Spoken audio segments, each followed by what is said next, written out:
America की जानिब से 6 अप्रैल की डेडलाइन खत्म होने से पहले ही ईरान के ऊपर हमले बढ़ा दिए गए हैं, जबकि ईरान की जानिब से भी खित्ते के अंदर अमेरिकी अहदाफ को निशाना बनाया जा रहा है।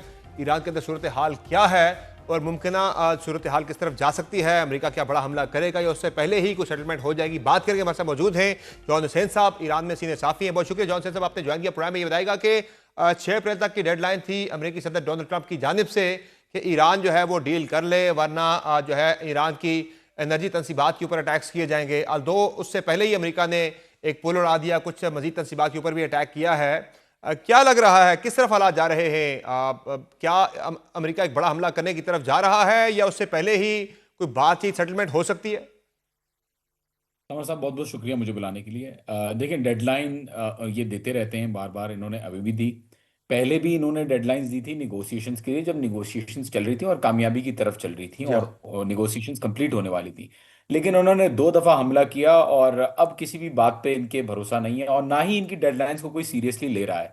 इनके अपने लोग भी अमेरिका के अंदर जब ये बयान देने आते हैं तो लोग जो है वो सिर्फ और सिर्फ आई थिंक और ज्यादा इनके अंदर जो कॉन्फिडेंस है वो और ज्यादा गिरता हुआ देखते हैं। और आपने देखा कि किस तरीके से ऑयल मार्केट्स ने भी रिएक्ट किया और किस तरीके से वहां पे अवामी सेंटिमेंट जो है वो नो किंग्स मूवमेंट के साथ और इजराइल फर्स्ट पॉलिसी और ये सारी चीज़ों के साथ साथ जो ओवरऑल नेगेटिव इमेज ट्रम्प की बन गई है उसके अंदर कितना फॉल आया है। 75% कहते हैं कि फॉल आ गया है उनकी पॉपुलैरिटी में।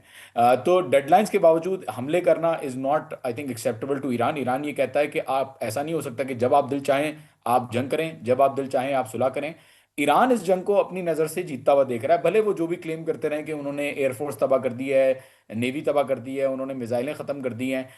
ईरान जो है इस चीज़ को सीरियसली नहीं लेता, ना ही बयानात को सीरियसली लेता है। और जो ईरान का कंट्रोल है over the straight of Hormuz, जो जो इसराइल के अंदर जो बमबारी वो लोग कर रहे हैं और जो मिडल ईस्ट के अंदर एसेट्स को जिस तरीके से निशाना बना रहे हैं, तो ईरान अपने डिमांड्स जो है वो अपने टर्म्स के ऊपर सारी चीज़ें जो है वो ख़त्म करना चाहता है। ऐसा नहीं कि ख़त्म नहीं करना चाहता, लेकिन ख़त्म करना चाहता है।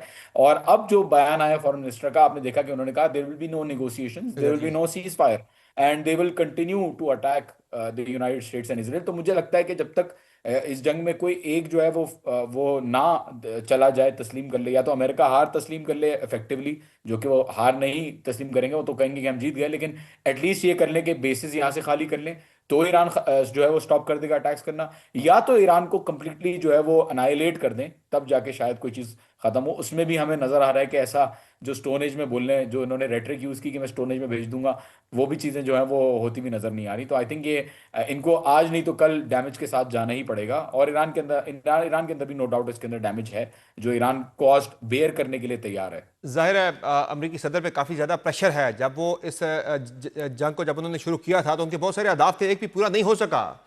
अब इस जंग के खात्मे की तरफ जब वो जाने की कोशिश कर रहे हैं तो उनका लगता है कि हदफ एक ही है कि स्ट्रेट ऑफ हॉर्मुज़ को अगर वो खुलवा लेते हैं तो वो समझेंगे बहुत बड़ी उनकी कामयाबी है, इसी इसी के साथ शायद वो जंग से निकल भी जाएं। तो ईरान कितना फ्लेक्सिबल है स्ट्रेट ऑफ हॉर्मुज़ के हवाले से जो अमेरिकी मुतालबात हैं उनको लेकर?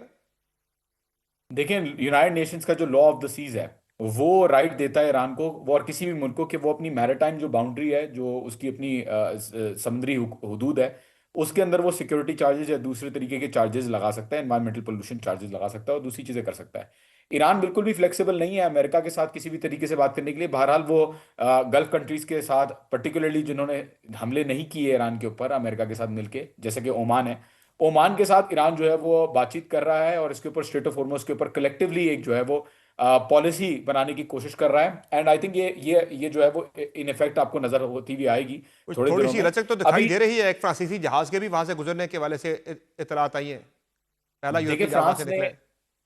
देखिए समर साहब, फ्रांस ने ईरान का साथ दिया है। यूनाइटेड नेशन सिक्योरिटी काउंसिल की जो रेजोल्यूशन थी जिसके ऊपर बहरीन की तरफ से जो पुट फोर्थ की गई कि ईरान का स्ट्रेट ऑफ हॉर्मुज़ से कंट्रोल छुड़वाया जाए, तो उसके अंदर फ्रांस ने सपोर्ट किया है। और ऐसा नहीं है कि दूसरे ममालिक को बगैर किसी चार्जेस के, सिवाय पाकिस्तान, रशिया, चाइना, ये चंद ममालिक हैं जिनको फ्री एक्सेस दिया जा रहा है।